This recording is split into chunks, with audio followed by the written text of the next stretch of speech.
Assalamualaikum warahmatullahi wabarakatuh. Alhamdulillah bi ni'matihi tatimmus shalihat. Asyhadu an la ilaha illallah wahdahu la syarika lah. Wa asyhadu anna Muhammadan abduhu wa rasuluh. Allahumma salli wa sallim wa barik ala hadzal nabiyil karim wa ala alihi wa sahbihi wa man ihtada bihadyihi wastanna bi sunnatihi ila yaumiddin, amma ba'd. Hadirin kaum muslimin wal muslimat, jamaah maghrib yang dirahmati Allah Subhanahu wa taala. Pada malam yang mulia ini kembali kita akan melanjutkan kajian Syama'il Nabi Muhammad sallallahu alaihi wasallam, tentang sifat-sifat Nabi, apakah yang berkaitan dengan fisik beliau, pakaian-pakaian yang dikenakan oleh baginda Nabi sallallahu alaihi wasallam dan lainnya. Kita sudah sampai pada bab ke-13 dari kitab Asy-Syama'il Al-Muhammadiyah karya Al-Imam At-Tirmidzi rahimahullah. Judul bab yang ke-13 ini adalah Nabi sallallahu alaihi wasallam memakai cincin di tangan kanan. Bab ke-12 tentang cincin Nabi sallallahu alaihi wasallam. Sedangkan bab ke-13 Nabi memakai cincin itu di sebelah mana? Dari judulnya ini, karena ini kitab adalah karya Al-Imam At-Tirmidzi, dari judulnya saja sudah menunjukkan bahwasanya Al-Imam At-Tirmidzi lebih condong memperkuat pendapat yang mengatakan bahwasanya Nabi sallallahu alaihi wasallam memakai cincin di tangan kanan, tangan sebelah kanan. Dan ini sesuai dengan pendapat mazhab Syafi'i. Jadi kaum Syafi'iyah berpendapat bahwasanya sebaiknya cincin itu dipakai di tangan kanan. Tepatnya di jari kelingking. Jari ini kelingking namanya ya. Jari kelingking. Bukan jari manis, jari kelingking. Sebelah kanan. Ini menurut pendapat Syafi'iyah. Dalilnya banyak, termasuk di dalamnya ada hadis-hadis dari Bukhari, dari Muslim, hadis sahih. Dan ini diamalkan oleh banyak sahabat. Sahabat Nabi dari salaful ummah, salafus salih. Mereka memakai cincin sebelah kanan. Tapi walaupun demikian, pendapat Syafi'iyah ini minoritas berhadapan dengan pendapat mayoritas.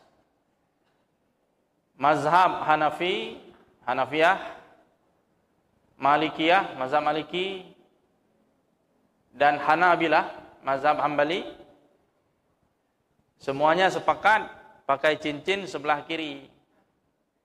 Sebelah kiri di jari kelingking sebelah kiri.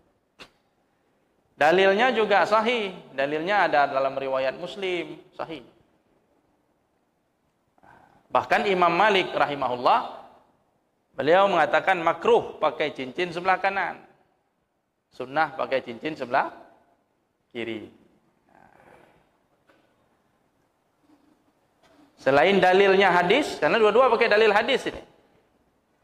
Selain dalil hadis, mereka mengatakan memakai cincin sebelah kanan adalah syiarnya kaum Rafidah, kaum Syiah Rafidah.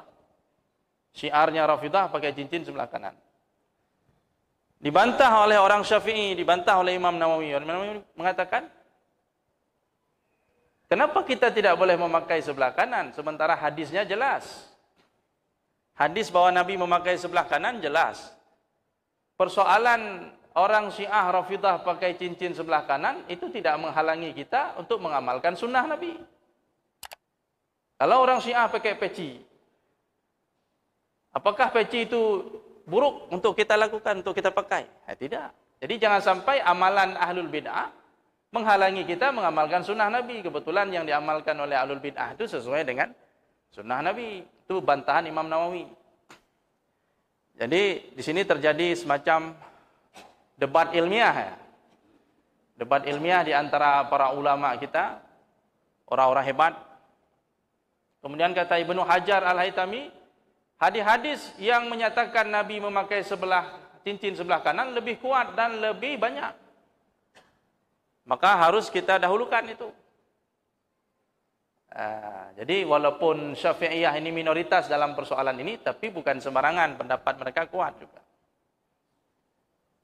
Kemudian pakai cincin itu kan zina. Zina itu artinya perhiasan. Dalam kaidah agama kita, yang sifatnya perhiasan itu didahulukan yang kanan. Karena Nabi SAW berdasarkan hadis riwayat Bukhari, suka mendahulukan yang kanan dalam hal apa? Dalam hal memakai sendal. Pakai sendal dan kaki kanan dulu. Kemudian menyisir rambut kanan dulu. Berwuduk kanan dulu. Dan dalam segala hal yang sifatnya tazyin atau zina itu pakai kanan. Cincin kan bagian dari zina. Maka cocok dengan hadis Bukhari tadi, pakai sebelah kanan. Kata mayoritas, enggak, pakainya sebelah kiri, ngambilnya pakai tangan kanan. Ya, jadi terjadi dialog ilmiah antara para ulama kita hebat. Nah, mereka berdebat secara ilmiah, tapi tidak putus silaturahmi, tidak putus ukhuwah. Ya, nah, ini bedanya dengan kita. Ya, jadi terjadi perdebatan adu dalil dengan dalil antara dua kelompok ini, satu mayoritas, satu lagi minoritas, tapi punya dalil yang kuat. Sanggup dia mengatasi dalil-dalil jumhur tadi. Baik. Akhirnya muncul kelompok ketiga. Kelompok ketiga, kalau kelompok pertama dengan kedua tadi mengambil pendekatan tarjih. Mereka mentarjih. Mana yang lebih kuat?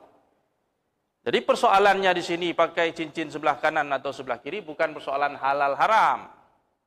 Yang mengatakan pakai cincin sebelah kiri mengatakan kalau pakai sebelah kanan pun tidak masalah, boleh, tapi afdalnya sebelah kiri. Yang mengatakan pakai cincin sebelah kanan, kaum Syafi'iyah juga mengatakan kalau pakai kiri pun tidak ada masalah, afdalnya sebelah kanan. Jadi soal afdaliyah saja, mana yang lebih utama. Nah, di sini di tempat ini jamaah sekalian, sebelah kiri atau sebelah kanan? Dua-dua ada, Masya Allah. Dua-dua ini berarti mengamalkan dua-dua hadis ini. Ini cocok dengan pendapat ketiga, Pak. Ya, pendapat ketiga, salah satunya dikemukakan oleh Ibnul Qayyim Al-Jauziyah. Imam Ibnul Qayyim ini beliau dibesarkan dalam mazhab Hambali, orang Hambaliyah beliau, Hambali. Tapi dalam kajian-kajiannya dia tidak begitu terikat, artinya dia bisa mentarjih mana saja pendapat, tidak terikat dengan mazhab asalnya. Kata Ibnul Qayyim, bahwasanya dalam persoalan ini hadis-hadis tentang masalah ini saling bertentangan. Apakah beliau memakai cincin sebelah kanan atau sebelah kiri? Semua hadis ini adalah sahih, kata beliau. Kata Ibnul Qayyim, semua sahih. Jadi kita tidak mengetepikan yang lain. Alangkah indahnya susunan bait syair yang disusun oleh Al-Hafiz Al-Iraqi tentang masalah ini. Jadi intinya bahwasanya Al-Imam Ibnul Qayyim ini mengatakan bahwasanya hadisnya dua-dua sahih, berarti dua-dua sunnah. Yang pakai sebelah kanan pun berarti mengikuti sunnah, yang pakai sebelah kiri pun mengikuti sunnah. Boleh jadi Nabi SAW pernah memakai kedua-duanya. Nabi pernah pakai sebelah kanan, Nabi pernah pakai sebelah kiri, sehingga sahabat melihat Rasulullah dalam kondisi tersebut. Dan masing-masing menceritakan sesuai dengan apa yang dilihat. Al-Imam Al-Iraqi mengatakan, yalbasuhu kama rawal Bukhariyu fi khinsari yaminin aw yasari. Kilahuma fi muslimin wa yujma'u bi anna za fi halataini yaqa'u. Dalam sebuah syairnya dia mengatakan, Nabi SAW memakai cincin sebagaimana riwayat Imam Bukhari pada jari kelingking sebelah kanan atau sebelah kiri. Dua-duanya ada dalam Sahih Muslim, dan bagaimana cara mengkompromikan dua riwayat ini, kanan atau kiri? Maka disatukan, digabungkan riwayat ini bahwasanya kedua-duanya itu Nabi pernah melakukannya. Jadi sebelah kiri Nabi pernah memakai cincin, sebelah kanan juga demikian. Sehingga menurut kelompok yang ketiga ini dua-duanya sunnah. Tidak ada masalah dalam salat ini. Alhamdulillah. Berarti kita aman semuanya yang di sini. Yang pakai sebelah kiri silakan, yang pakai sebelah kanan silakan, dan ada juga yang pakai dua-dua kiri dan kanan.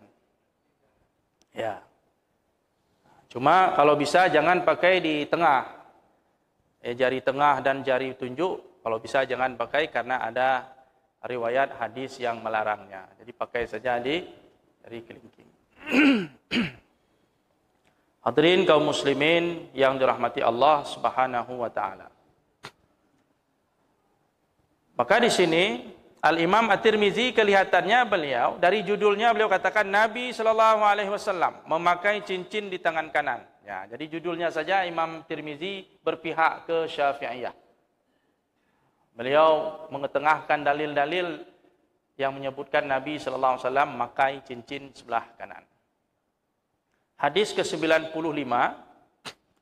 diriwayatkan oleh Al-Imam Tirmizi dari Muhammad bin Sahal, dari Askari Al-Baghdadi, dari Abdullah bin Abdurrahman dengan sanadnya sampai kepada Ali bin Abi Thalib radhiyallahu anhu. Ya. Ali bin Abi Thalib ini bercerita anna Nabiyya sallallahu alaihi wasallam kana yalbasu khatamahu fi yaminih. Nabi sallallahu alaihi wasallam itu memakai cincinnya di sebelah kanan. Ini kata Ali bin Abi Thalib. Berdasarkan riwayat ini, riwayat Abu Daud. Ya, selain Imam Tirmizi meriwayatkannya, Abu Daud juga meriwayatkannya dengan sanad yang lumayan, walaupun tidak sekuat hadis Bukhari atau Muslim. Karena di dalam sanadnya ada perawi yang bernama Syarik bin Abdullah bin Namir. Beliau adalah perawi yang saduk, yang jujur, tapi sering melakukan kesalahan.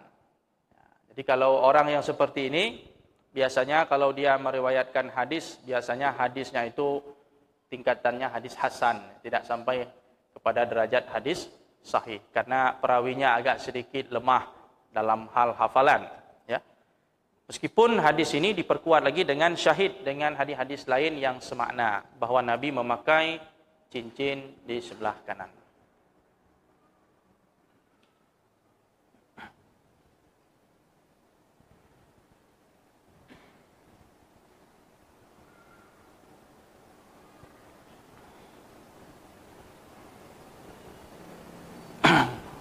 Ya. Jadi hadis ini salah satu hadis yang mendukung pendapat Syafi'iyah tadi. Namun demikian ada hadis yang mendukung pendapat jumhur, yaitu riwayat dari Anas bin Malik. Anas bin Malik berkata, cincin Nabi itu berada di sini. Di sini itu maksudnya beliau menunjuk ke arah jari kelingking yang ada di sebelah kirinya. Jadi kata Anas, Nabi memakai cincin di sebelah kiri. Hadisnya sahih ya, hadis riwayat Muslim. Kemudian hadis ke-96 sama seperti hadis tadi. Redaksinya juga sama, cuma sanadnya yang sedikit berbeda.